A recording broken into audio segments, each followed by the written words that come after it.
ಬೇಕೇ ಬೇಕು. ಹುಡುಕಿ ಕೊಡಿ, ಹುಡುಕಿ ಕೊಡಿ,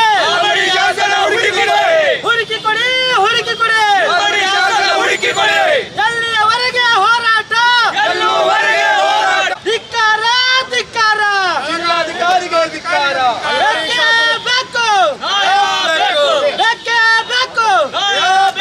ಹಲ್ಮಡಿ ಶಾಸನಕ್ಕೆ ಅವಮಾನ ಮಾಡಿದ ಜಿಲ್ಲಾಧಿಕಾರಿಗೆ, ಹಲ್ಮಡಿ ಶಾಸನಕ್ಕೆ ಅವಮಾನ ಮಾಡಿದ ಜಿಲ್ಲಾಧಿಕಾರಿಗೆ ಬೇಕೇ ಬೇಕು.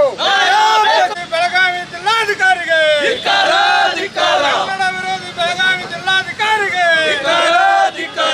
ಇವತ್ತು ಬೆಳಗಾವಿ ಜಿಲ್ಲಾಧಿಕಾರಿ ಕಚೇರಿಗೆ ನಾವೆಲ್ಲ ಕನ್ನಡ ಸಂಘಟನೆ ಬಂದಿದ್ದೀವಿ. ಇಲ್ಲಿ 2024 ನವೆಂಬರ್ 1ರಂದು ಜಿಲ್ಲಾ ಉಸ್ತುವಾರಿ ಸಚಿವರಾದ ಸತೀಶ್ ಜಾರಕಿಹೊಳಿ ಸಹಿತ ಹಿರಿಯ ಅಧಿಕಾರಿಗಳೊಂದು ಉದ್ಘಾಟನೆ ಮಾಡಿದಂಥ ಅತ್ಯಂತ ಮಹತ್ವದ ಕನ್ನಡದ ಮೊದಲ ಶಾಸನ ಹಲ್ಮಿಡಿ ಶಾಸನ ನಾಪತ್ತೆಯಾಗಿದೆ ಅಂತ ನಮ್ಮ ಮಾಹಿತಿ ಬಂದ ಮೇಲೆ ಇಡೀ ಜಿಲ್ಲಾಧಿಕಾರಿ ಕಚೇರಿ ಒಳಗೆ ನಾವು ಹುಡುಕಾಡಿದ್ದೀವಿ.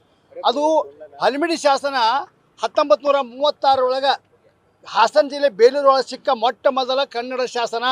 ಅದರ ಮಹತ್ವ ಅದಕ್ಕೆ ಐತಿ, ಅದರ ಘನತೆ ಗೌರವ ಅದಕ್ಕಿದೆ. ಮುಖ್ಯಮಂತ್ರಿ ಸಿದ್ದರಾಮಯ್ಯನವರು ಸೆಪ್ಟೆಂಬರ್ದಲ್ಲಿ ಬೆಂಗಳೂರಲ್ಲಿ ಒಂದು ಅಧ್ಯಕ್ಷತೆಯೊಳಗೆ ಸಭೆ ಆಯಿತು. ಆ ಸಭೆಯ ಪ್ರಕಾರ ಒಂದು ಆದೇಶ ಮಾಡಿದರು, ಎಲ್ಲ ಜಿಲ್ಲಾ ಕೇಂದ್ರಗಳಲ್ಲಿ ಹಲ್ಮಿಡಿ ಶಾಸನದ ಪ್ರತಿಕೃತಿಯನ್ನು ಸ್ಥಾಪಿಸಬೇಕು ಅಂತ ಆದೇಶ ಮಾಡಿದ ಮೇಲೆ 2024 ನವೆಂಬರ್ 1ಕ್ಕೆ ಜಿಲ್ಲಾ ಉಸ್ತುವಾರಿ ಸಚಿವರು ಅಧಿಕಾರಿಗಳು ಕೂಡಿಕೊಂಡು ಇದನ್ನು ಜಿಲ್ಲಾಧಿಕಾರಿ ಕಚೇರಿ ಒಳಗೆ ಅದನ್ನು ಸ್ಥಾಪನೆ ಮಾಡಿ ಉದ್ಘಾಟನೆ ಸಮಾರಂಭ ಆಯಿತು. ಈಗ ಜಿಲ್ಲಾಧಿಕಾರಿ ಕಚೇರಿಯ ಒಂದು ನವೀಕರಣದ ಭರದಲ್ಲಿ ಆ ಹಲ್ಮಿಡಿ ಶಾಸನವನ್ನೇ ಕಿತ್ತು ಹೋದಾರ. ಅದರ ಪೀಠ ಐತಿ, ಮ್ಯಾಗ ಶಾಸನ ಇಲ್ಲ.